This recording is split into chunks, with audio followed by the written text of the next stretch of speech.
রাষ্ট্রের দায়িত্ব যদি তাদের কাছে আসে তাহলে তারা শোষক হবে না, জনগণের সেবক হবে বলে জানিয়েছেন জামাতে ইসলামী সেক্রেটারি জেনারেল অধ্যাপক মিয়া গোলাম পরোয়ার।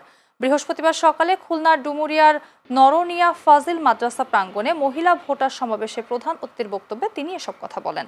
তিনি আরও বলেন, ইসলামের কল্যাণ রাষ্ট্রে কায়েম হবে মানুষ ন্যায় বিচার পাবে। গত ৫৪ বছরে এদেশে যেসব শাসন এসেছে মানবতা মনুষ্যত্ব তারা ধ্বংস করেছে।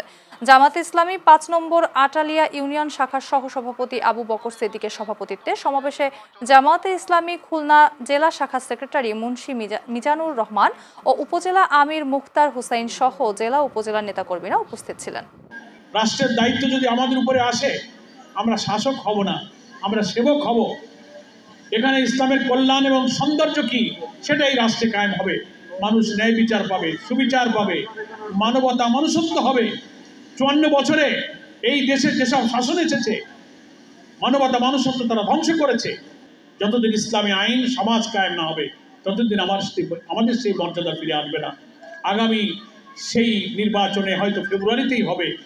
এবারে আমরা দাঁড়িপাল্লায় ভোট দিয়ে সেই মানবিক নতুন বাংলাদেশ আমরা গঠন করব। এই কারণে মা বোনদের দায়িত্ব অনেক বেশি। ভোটার যত আছে তার অর্ধেক হচ্ছে কিন্তু মহিলা ভোটার, তার চেয়ে বেশি। কোনো কোনো জায়গায় মহিলা ভোটার পুরুষের চেয়ে বেশি। ফলে অর্ধেক ভোটারকে বাদ দিয়ে নির্বাচনে বিজয়ী হওয়া, নির্বাচনে ভালো ফলাফল করা সম্ভব নয়।